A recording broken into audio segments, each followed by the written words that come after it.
नमस्कार दोस्तों, स्वागत है आपका आज की एक और कहानी में। क्रोध में मनुष्य जो करता है उसका पछतावा या दुख उसे बाद में समझ में आता है।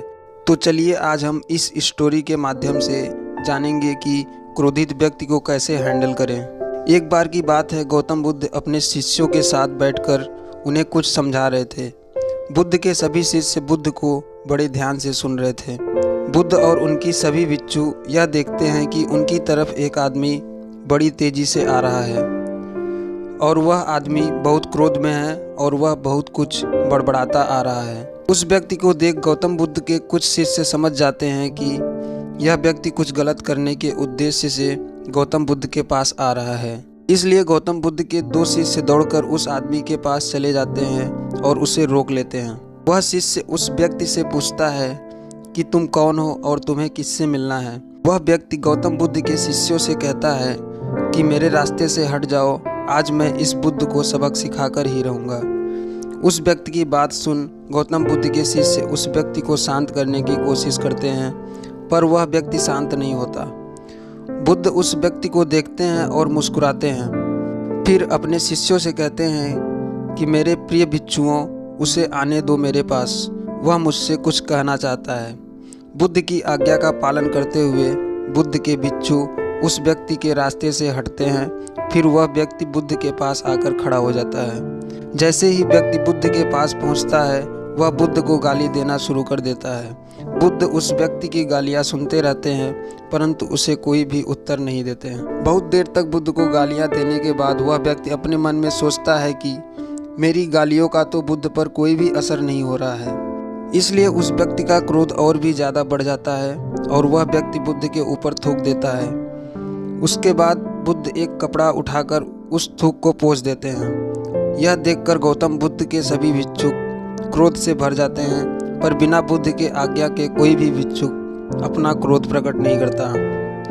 वह व्यक्ति दोबारा से बुद्ध के ऊपर थूकता है और बुद्ध दोबारा से एक कपड़ा उठाते हैं और उस थूक को साफ कर लेते हैं। फिर बुद्ध मुस्कुराकर इस व्यक्ति से कहते हैं कि मित्र, तुम कुछ और कहना चाहते हो।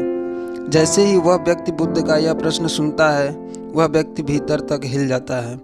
फिर वह व्यक्ति बुद्ध को कोई भी उत्तर नहीं दे पाता और तुरंत वहां से चला जाता है। बुद्ध के सभी भिक्षुकों के मन में यह प्रश्न होता है कि उस व्यक्ति ने बुद्ध का इतना अपमान किया, लेकिन बुद्ध ने उस व्यक्ति को यह क्यों कहा कि क्या वह और कुछ कहना चाहता है।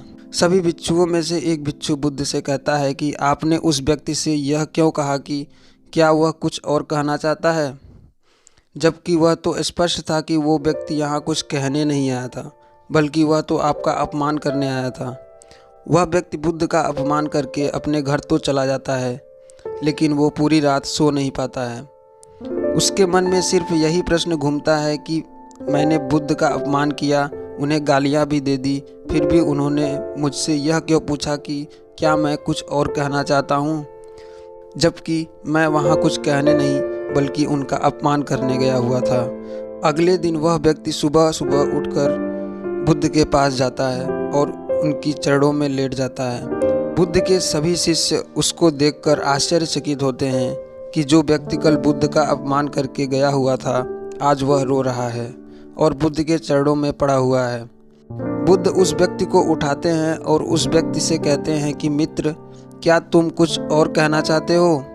इतने में ही बुद्ध का एक भिक्षुक बुद्ध को टोकता है और उनसे पूछता है कि बुद्ध, जब कल यह व्यक्ति आपका अपमान कर रहा था तब भी आपने यही बात कही थी, क्या तुम्हें कुछ और कहना है। और आज यह व्यक्ति आपके चरणों में पड़ा रो रहा है, आप तब भी यही बात कह रहे हैं, इसका क्या अर्थ है। बुद्ध, कृपा कर समझाइए हमें। बुद्ध कहते हैं कि बात को कहने के लिए शब्द असमर्थ है।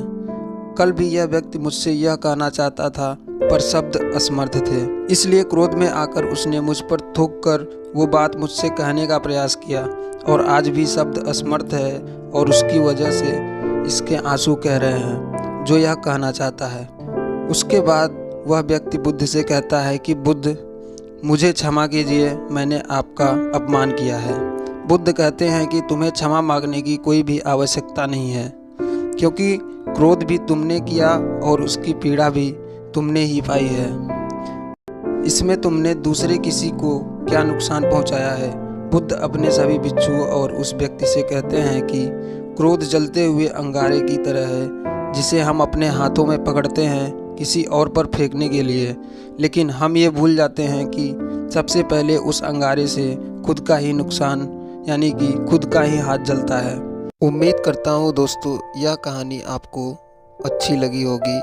अगर आप ऐसे ही कहानी सुनना पसंद करते हैं तो हमारे चैनल को सब्सक्राइब करना न भूलें और साथ ही बेल आइकन को प्रेस करें।